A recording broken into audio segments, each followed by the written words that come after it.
Assalamualaikum warahmatullahi wabarakatuh. Perkenalkan saya Rum Adutairo NIM 2007016040. Di sini saya akan menjelaskan mengenai penanganan pada ARBK yang mengalami gangguan komunikasi atensi ADD. ADD atau Attention Deficit Disorder. Ini adalah gangguan perkembangan saraf yang membuat anak sulit untuk memperhatikan dan mengontrol perilaku impulsif. ADD ini mirip dengan Attention Deficit Hyperactive Disorder atau yang sering disebut dengan ADHD. Namun bedanya kalau ADD ini tidak disertai gejala hiperaktif.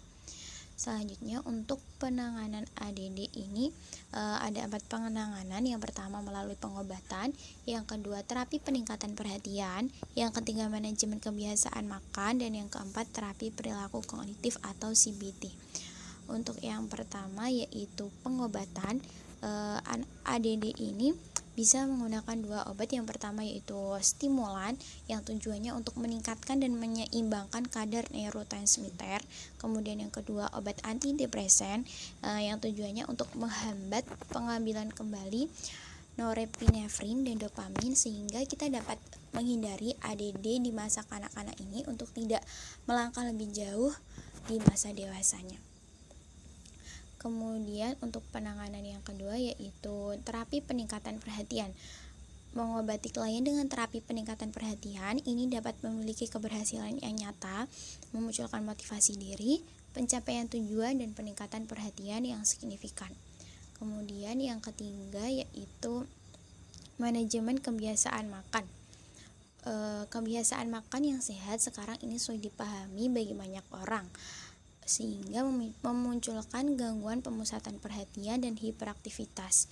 Maka kita harus pandai memilih makanan tertentu yang lebih baik dalam menjaga energi dan kadar gula darah sehingga dapat meningkatkan konsentrasi. Kemudian yang keempat yaitu terapi perilaku kognitif atau CBT. CBT ini adalah jenis konseling kesehatan mental yang umum di mana si klien bertemu dengan praktisi kesehatan mental pada jadwal yang telah terstruktur.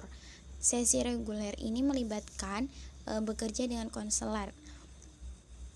Klien dapat berbicara melalui kecemasan, stres, atau depresi yang dialaminya. Jika salah satu gejala yang tercantum di atas terus-menerus mengganggu hidup klien, maka Anda bisa membicarakan dengan praktisi tentang apakah Anda mungkin mengalami ADD.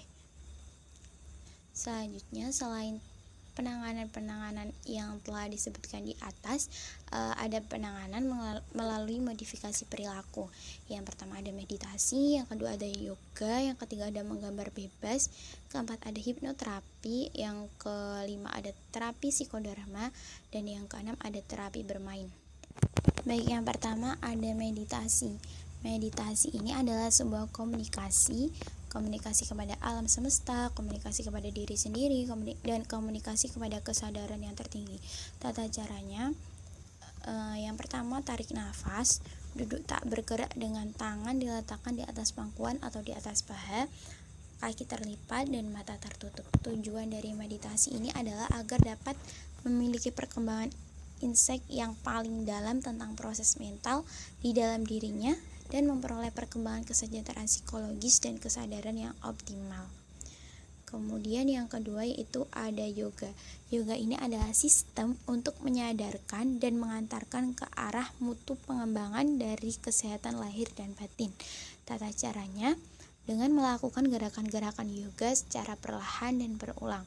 Tujuan dari yoga ini adalah ketika anak dengan hambatan komunikasi atensi ADD ini dapat melakukan yoga secara rutin dengan metode yang baik dan benar, maka diharapkan anak akan mampu mempertahankan lama perhatiannya atau memfokuskan perhatiannya lebih lama. Kemudian yang ketiga yaitu ada menggambar bebas. Menggambar ini adalah kegiatan yang dapat dilakukan dengan rileks dan menyenangkan bagi anak-anak dalam mengekspresikan perasaan, pikiran, dan kreativitasnya. Tujuan dari menggambar ini Dalam proses menggambar, tentunya anak memiliki kesempatan yang lebih besar untuk belajar mempresentasikan informasi realita ke dalam bentuk simbolis. Kemudian yang keempat ada hipnoterapi. Hipnoterapi ini adalah sebuah terapi yang menggunakan metode relaksasi, konsentrasi intens, dan perhatian yang terfokus untuk terciptanya kesadaran yang lebih tinggi. Tujuan dari hipnoterapi ini untuk meningkatkan fokus seseorang agar lebih dalam menerima sugesti. Kemudian yang kelima yaitu ada psikodrama.